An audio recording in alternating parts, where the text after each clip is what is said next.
Bienvenidos a Una Semana en el Mundo, el programa de France 24, donde los periodistas son los invitados para hablar de las noticias que han marcado la actualidad de esta semana. Hoy hablaremos de dos de los casos judiciales que se movieron en Estados Unidos con relación a las elecciones presidenciales de 2020, ya que se produjo la mayor condena contra uno de los líderes del grupo ultraderechista Proud Boys. Y en Georgia ya comenzaron las audiencias contra el expresidente Donald Trump y 18 coautores. También hablaremos de los procesos con los que Ucrania avanza contra la corrupción y los oligarcas. Además, esta semana estuvo marcada por catástrofes climáticas en diferentes partes del mundo. Ello en paralelo a cumbres como la que se realizó en África y la de los bancos de desarrollo en Colombia. Para hablar de todos estos temas, estamos con Viviana Benítez, periodista editora de Internacionales en ABC Paraguay y quien está en Asunción.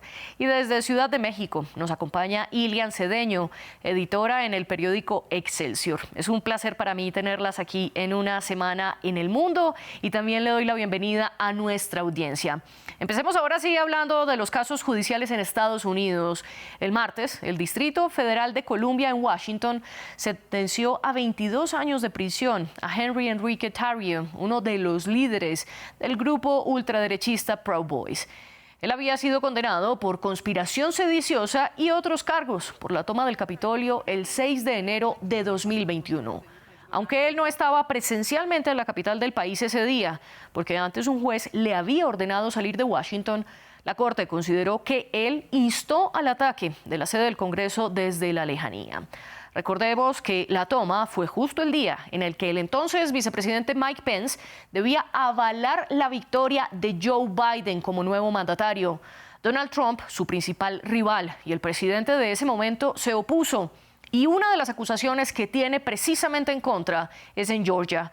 Los fiscales lo acusan a él y a otras 18 personas de presuntamente conspirar para presionar a funcionarios electorales del estado para revertir su derrota ante el demócrata.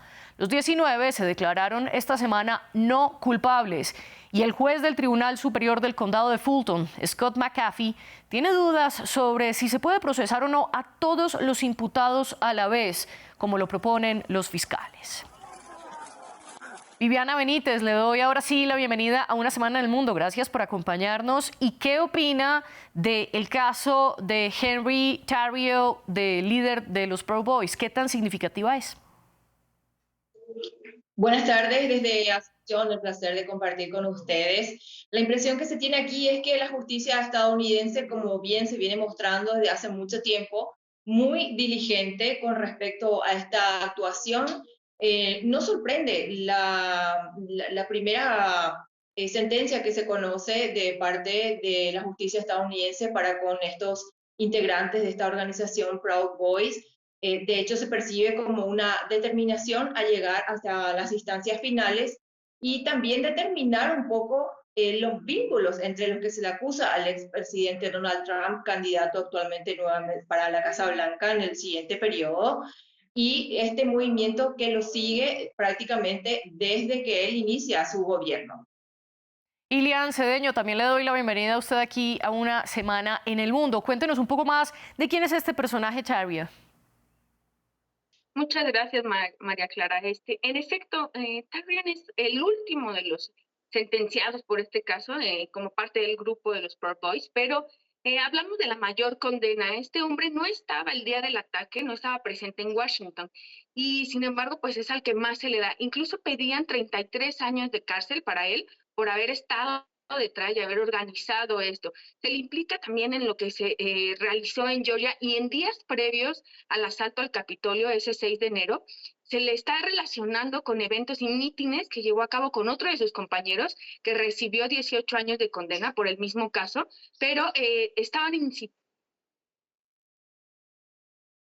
Tuvimos problemas con la conexión de Ilian. Vuelvo entonces, Viviana, con usted. Ilian nos comentó que esta es la sentencia más larga, 22 años de prisión, cuando la Fiscalía pedía más de 30 y la defensa pedía menos de 15. Sin embargo, el juez optó por una visión intermedia. Pero en un contexto estadounidense, ¿qué tan grave y qué tan dura es una sentencia de 22 años de prisión en Estados Unidos?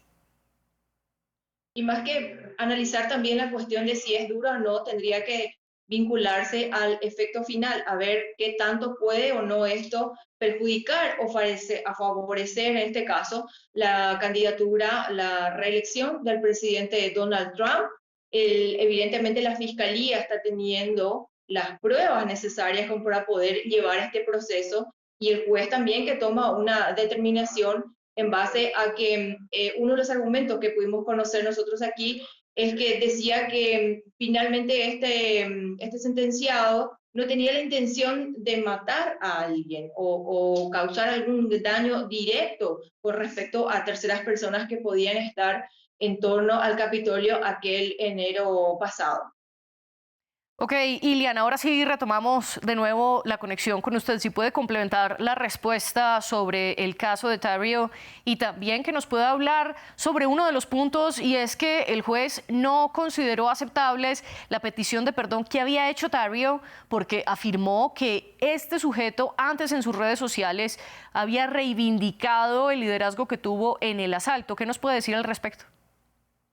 Sí, en efecto, la figura del juez es muy importante, María Clara, porque como bien lo ha dicho en los juicios previos al de Tarrion, él dijo, estos hechos, si se dejan pasar, van a demostrar que Estados Unidos no lleva el traspaso pacífico del poder, como ha sido un referente durante años, ¿no? Décadas.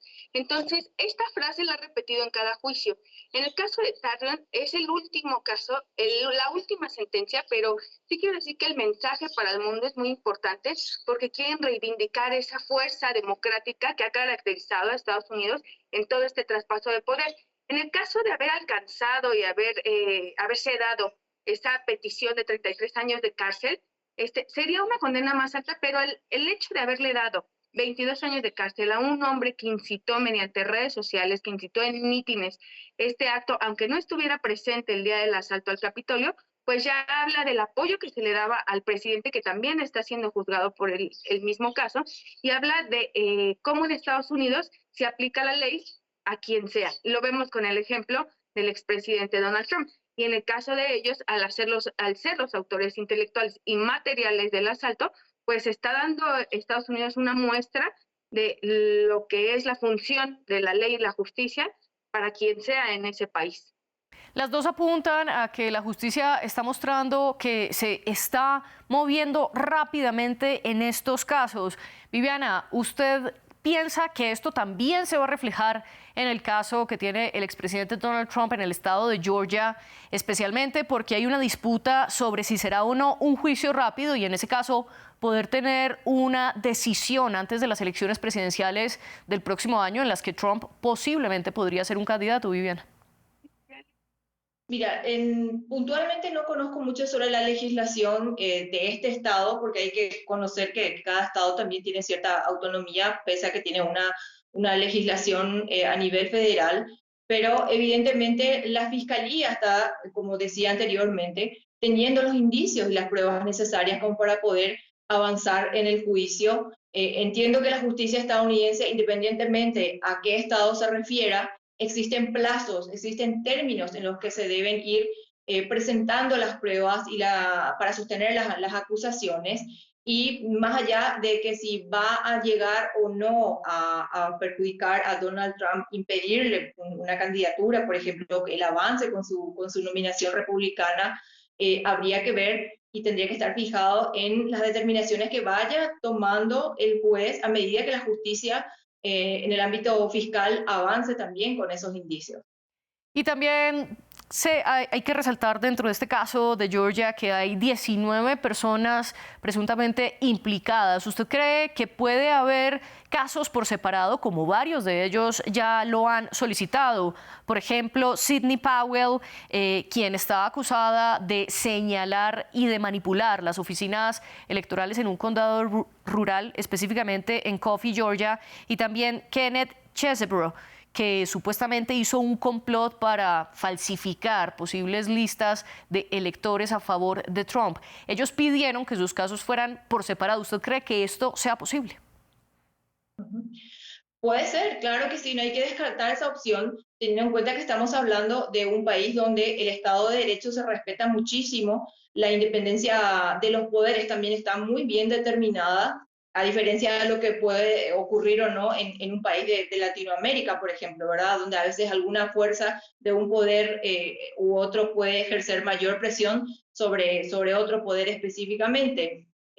Puede ocurrir el caso en que cada uno lo lleve porque también, a ver, si se da un juicio, un juzgamiento en materia colectiva, desconozco si la legislación estadounidense permitiría realmente hacerlo o cuáles son aquellas pruebas o indicios que puede llegar a tener la fiscalía para avanzar o no de manera grupal o de manera individual en cada caso. Viviana, le propongo que continuemos con otro de los temas que marcaron la agenda noticiosa de esta semana. Y hablo específicamente de la detención del empresario ucraniano Igor Kolomoisky, el quinto hombre más rico de ese país y además uno de los personajes que más apoyó a Volodymyr Zelensky para que en 2019 pasara de ser un humorista a presidente. Ahora las autoridades ucranianas sospechan que el magnate está involucrado en la malversación de 250 millones de dólares. Y según la Oficina Nacional Anticorrupción de Ucrania, también hay otros 5 posibles involucrados. Además, Zelensky despidió al ministro de Defensa Oleksiy Reznikov, meses después de que la cartera estuviera salpicada por escándalos de posible corrupción. Todo esto mientras Occidente exige más transparencia a Ucrania para garantizar que el dinero que les está enviando no sea malversado. Y mientras Kiev aspira a ser parte de la Unión Europea. A la vez, esta semana ha habido varios hechos que señalan que la guerra está tocando la frontera de Rumania cada vez más, un país miembro del bloque. Viviana, cuéntenos cómo interpretar esta detención de Kolomoisky. ¿Es una muestra de que realmente Ucrania está batallando contra la corrupción? Y es que lo debe hacer, indefectiblemente, por lo que comentabas hace segundos. Si Occidente está entregando fondos para poder ayudar a Ucrania en este conflicto bélico, lo que Ucrania debe hacer es transparentar, porque indefectiblemente está en juego el apoyo que le pueda dar o no, o continuidad, el apoyo de diferentes países.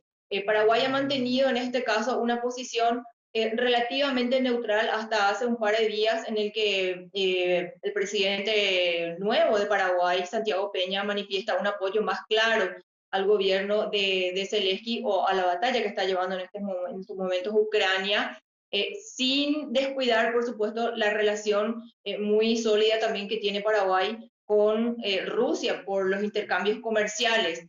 Así que creo que la transparencia debe ser una de las armas en esta batalla del gobierno ucraniano para seguir sosteniendo el apoyo no solamente de Latinoamérica, sino de los países que conforman la OTAN, que están en todas las fronteras de Rusia.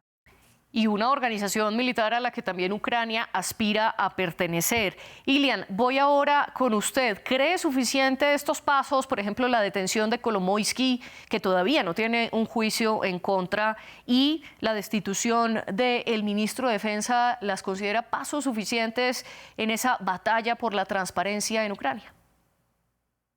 Me parece que es una medida importante, son medidas importantes, lo están acusando de fraude y lavado de dinero.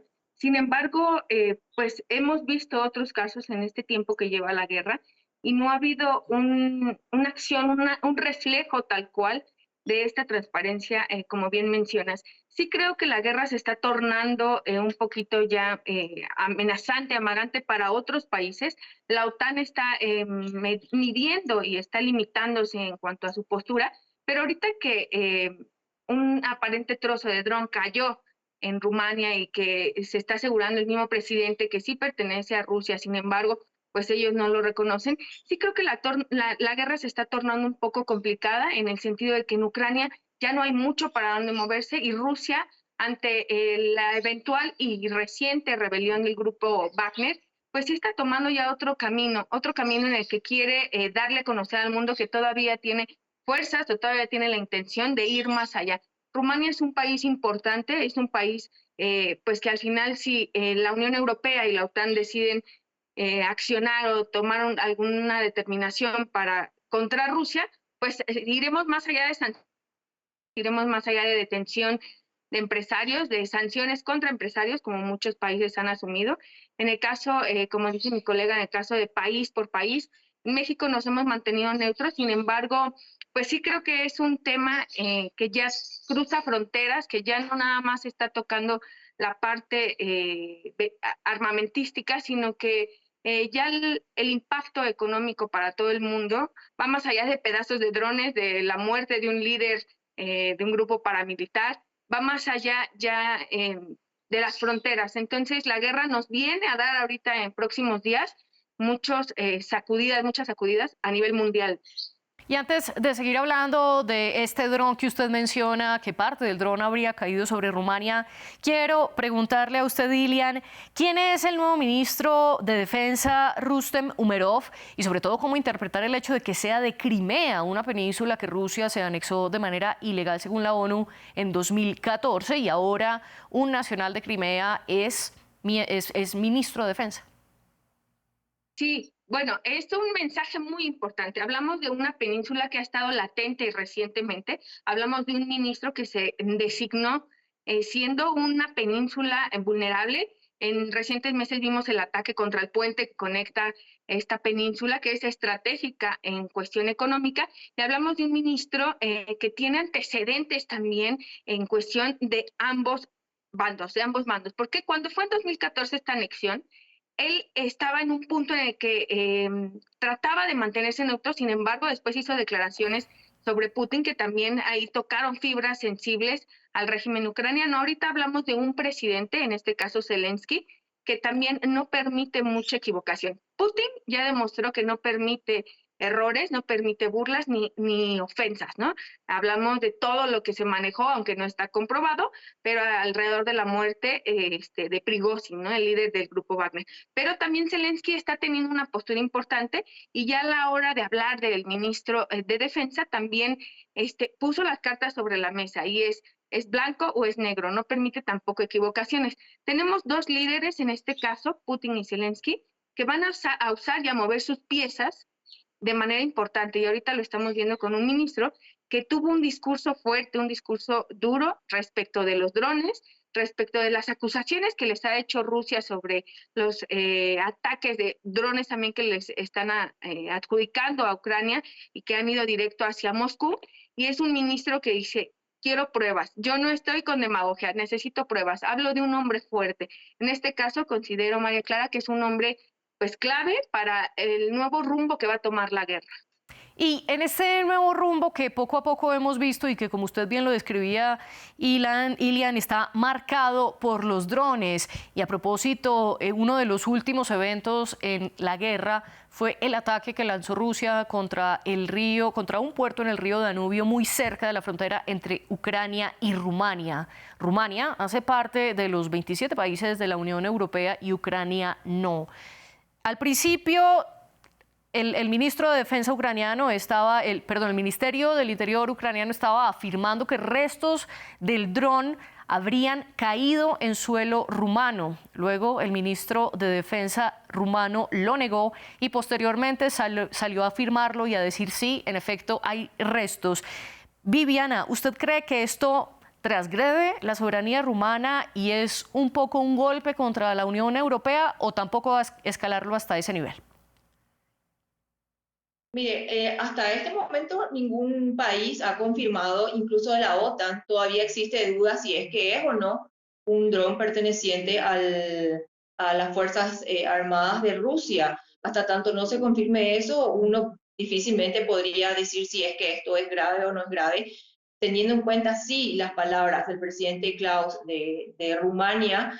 Por ejemplo, sí tendríamos que decir de que sería muy grave, sería como estar tentando a que más países se sumen a este conflicto bélico, que hasta este momento tanto Rusia como Ucrania no se han declarado formalmente en guerra. Entonces, ¿qué es lo que se está buscando realmente a partir de estos pequeños, podemos llamarlos incidentes, ¿verdad? Con armas que en guerras anteriores no se conocían, hoy estos estos aviones no, pequeñas naves no tripuladas que forman parte de los combates entre Rusia y Ucrania, que tanto puede generar la reacción de otros países que son miembros de esta Alianza Atlántica, por ejemplo. Perfecto, Viviana. Continuemos con otra de las noticias o grupo de noticias que marcó esta semana porque el clima ha sido protagonista. De un lado, el Servicio de Cambio Climático Copérnicos de la Unión Europea afirmó que agosto fue el segundo mes más caluroso del que se tenga registro, con una temperatura promedio global de 1,5 grados Celsius más que el promedio preindustrial. Y la crisis climática continúa provocando extremos. Grecia pasó de los incendios forestales en el norte a lluvias torrenciales en el sur. Brasil fue azotado por un ciclón extratropical que deja decenas de muertos. Y las lluvias también fueron noticia en el centro de España con el temporal y también en Taiwán y partes de Asia por múltiples huracanes. Y esto a la vez de que se realizara la primera cumbre del clima de África. Y de otro lado, también fue la primera ocasión en la que los bancos de desarrollo se reunieron en América Latina en un encuentro que fue en Cartagena, Colombia. Su discusión giró en torno a la financiación climática. Ilian, le quiero preguntar cómo entender y si están unidos o no todos estos extremos del clima que vemos de manera simultánea en diversas partes del mundo.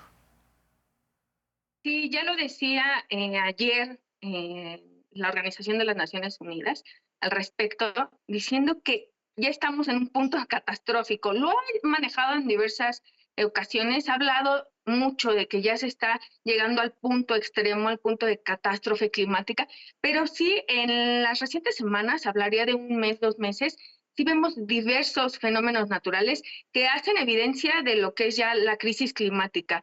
Como bien mencionas, los incendios en todo el hemisferio norte del planeta pues dejaron entrever todo lo que es el efecto, ¿no? En los bancos de desarrollo, como bien mencionas también, están buscando cerrar esa brecha, porque ¿cómo van a combatir, cómo van a pegarse al Acuerdo de París, que es lo que se busca, que es la intención principal, si no cuentan con los mismos recursos? África es uno de los continentes más afectados, pero África es de los que menos generan emisiones de gases de efecto invernadero. Entonces, ¿cómo se va a pegar África a este Acuerdo de París si no cuenta con los recursos? Ya lo veían también en el G77 de La Habana, que es lo que se busca, cerrar esa brecha financiera, esa brecha que permita. Pero la pregunta aquí, como lo ha manejado Naciones Unidas, es si todavía hay tiempo. Ya se superó en semanas pasadas ese umbral de 1,5 grados, que es la temperatura que marcaban como tope, ya se superó en julio, y entonces también en temperaturas récord,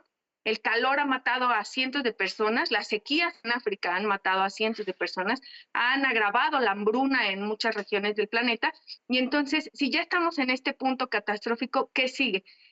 A mi parecer, y como lo han mencionado varios presidentes, ya no es hablar de qué se puede hacer para cumplir los objetivos de desarrollo sostenible, sino qué se puede hacer tomando en cuenta que ya no se alcanzaron a cumplir, porque la meta que se fijó para 2030 ya es muy difícil de cumplir. Entonces, sí será clave en lo de los bancos de desarrollo, María Clara, porque necesitamos empezar a ver la crisis climática, se necesita empezar a debatir a partir de los recursos que se cuentan para enfrentar lo que ya está.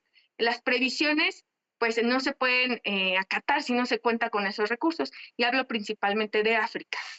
Y usted, Ilian, está señalando un punto vital en toda esta discusión y son las finanzas.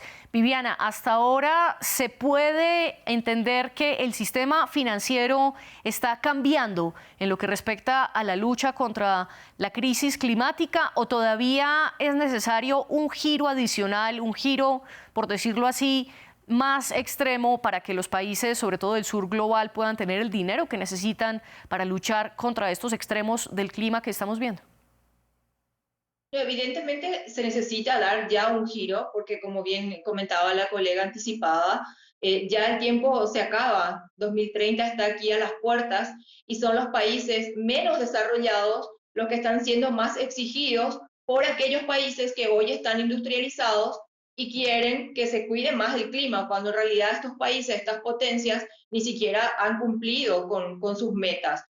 Leíamos en esta semana algunos países, algunas potencias que no disminuyeron, por ejemplo, su emisión de CO2, y en cambio están exigiendo a otros países que limiten incluso su desarrollo o su producción de alimentos. Aquí nosotros tenemos en Sudamérica hoy la gran discusión a nivel Mercosur con la Unión Europea pendiente de una ratificación de un acuerdo de libre comercio en la que la Unión Europea, varios países miembros de esta organización que son potencias del mundo y se han desarrollado en base a daños ambientales también que produjeron. Entonces, llega una adenda al Mercosur exigiendo limitaciones y un cumplimiento irrestricto del Acuerdo de París, digo bien, y en cambio a nivel Mercosur tenemos nosotros leyes ambientales mucho más duras, mucho más exigentes que estos países, grandes potencias que se han comprometido a cumplir con el Acuerdo de París y que no lo han hecho.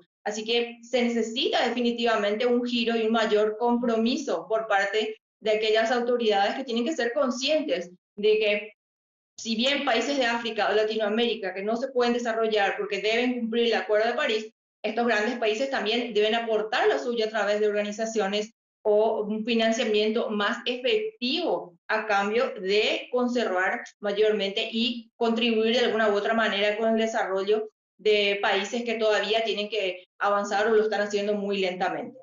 Ilian, usted mencionaba una de las cumbres que será vital la próxima semana y es la del G77 más China, que es un grupo que reúne a varios países en desarrollo, sumándose al gigante asiático. ¿Qué esperar de esta cumbre, Ilian? Sí, pues principalmente eso, ¿cómo vamos a cerrar esa brecha? Esperar acuerdos, no como hemos visto en otras cumbres, ¿no? Coincidimos en tal punto, coincidimos en que se necesita dar esto, hacer aquello. Se necesitan ya acciones claras, porque desde que empezó esta advertencia del punto de catástrofe climática, hemos presenciado, hemos visto desarrollarse demasiadas cumbres y se quedan en acuerdos, en coincidencias, pero no se ha hecho efectivo el plan de acción, acciones concretas. Y los fenómenos naturales pues cada vez son más extremos. Ya lo advirtieron ayer en Naciones Unidas, que continuarán así. Entonces, la advertencia ya está y se está reflejando. Hay fenómenos más continuos, más extremos, más apremiantes y devastadores para muchos países y como decía mi colega, pues al final los más afectados son los países que menos tienen. Lo que debemos esperar y que debería darse en la cumbre G77 más China sería un plan de acción como en muchos países en los que se establecen lineamientos para que el que más gana más impuestos pague, es un ejemplo. En este caso también podrían ser, y ya lo manejaban algunos países como propuesta, desde hace años, que el que más contamina, el que más genera la emisión de gases de efecto invernadero, pues más invierta.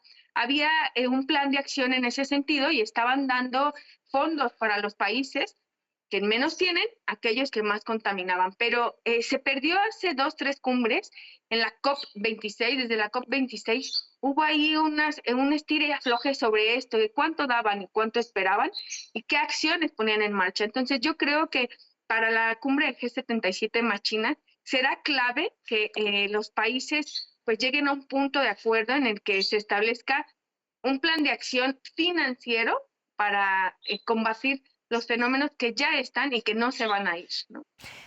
Viviana, ¿usted cree que son suficientes estas cumbres? Porque cada vez vemos y más encuentros al respecto, pero también vemos cada vez más extremos del clima, como lo hemos evidenciado esta semana. Coincido con la colega de que en muchas de estas cumbres se habla, pero no se pasa a una acción concreta. Nosotros vemos en el presidente de Brasil, Lula da Silva, una determinación por hacer cumplir las legislaciones regionales. Él tiene un liderazgo muy fuerte aquí en Sudamérica y sin duda el papel que va a desempeñar él en esta nueva reunión en La Habana y que va a tener a China, que es uno de los países más contaminantes del mundo, van a ser claves. Sin duda, China evidentemente tiene la mirada puesta en Latinoamérica, de hecho avanzó mucho a nivel regional con inversiones y también con acuerdos con diferentes países, excepto con Paraguay, con quien no tiene relaciones diplomáticas directas, pero sí un tanto comerciales. Entonces habrá que ver un poco qué surge de nuevo esto, pero en, digamos, políticas ya concretas. Vamos a reforestar, ¿ok? ¿Qué significa reforestar? ¿Qué es lo que implica reforestar? La protección de la Amazonía, que viene exigiendo, por ejemplo, países europeos como Francia, y también habrá que ver quiénes más se suman a esta cumbre, quiénes confirman su participación y cuál es la acción directa que van a implementar a partir de esta cumbre. Ahora nos acercamos al final de nuestro programa, pero no me quiero ir sin antes preguntarles qué temas están previendo para la próxima semana en sus redacciones. Viviana, comienzo con usted. Bueno, nosotros tenemos la mirada puesta sobre la reunión del Mercosur con la Unión Europea. El acuerdo de libre comercio está pendiente de ratificación y esta adenda que envió en febrero, marzo pasado, la Unión Europea al Mercosur, exigiendo prácticamente la ratificación o el complemento de la firma de esta adenda para que finalmente en diciembre se cumpla o se firme definitivamente el acuerdo de libre comercio, y también estamos pendientes con lo que va a ser la cumbre de G20 en los próximos días. Y usted, Ilian, desde México, ¿a qué le están poniendo el ojo en Excelsior? Sí, mira, ahorita nos estamos enfocando en próximos días, se cumplen 50 años del golpe contra Allende en Chile, los efectos que ha habido, qué resultados, todas estas comisiones de búsqueda de personas desaparecidas, en fin. Eso por una parte. Por otra parte, la cuestión del cambio climático enfocada también a la hambruna, ¿no? Ya lo veíamos el mes pasado, advertían más de 20 países que están en riesgo de llegar a hambruna, la mayor parte de su población, como parte del efecto de la crisis climática. Entonces también ponerle el ojo a eso y cómo se desarrolla también el ambiente político electoral en Estados Unidos, que también ya empieza todo esto a calentarse. Le estamos dando los perfiles, vamos a dar los perfiles de quiénes son los eventuales candidatos a pues tratar de ganarse la candidatura republicana, que es lo que está sonando, y aunque pues se avisora y el favorito es Donald Trump, pues ver cómo está jugando y qué figura clave es Ron DeSantis en este caso, ¿no? El gobernador, y ahí sumándonos por la cuestión de cercanía y de vecindad geográfica, pues la cuestión del muro, en este caso el muro de boyas flotantes que establecieron por el gobierno de Texas y que está pues afectando directamente a México, que hace unos días se veía que estaba ya en territorio y ayer se ordenó el retiro de ella, pero es un tema que en cuestión de vecindad pues nos está dando mucho pues de dónde debatir y en materia periodística mucho de qué hablar. Claro que sí, además es uno de los temas más complejos junto a todos los que ustedes mencionaron para la próxima semana. Viviana Benítez e Ilian Cedeño, gracias por acompañarnos en Una Semana en el Mundo para ponerle una mirada a las noticias semanales. La producción de este programa estuvo a cargo de Giovanni Agudelo y Joana Galvis, y la de los invitados la tuvo Tania Herrera. Los invito a que sigan conectados con nosotros aquí en France 24.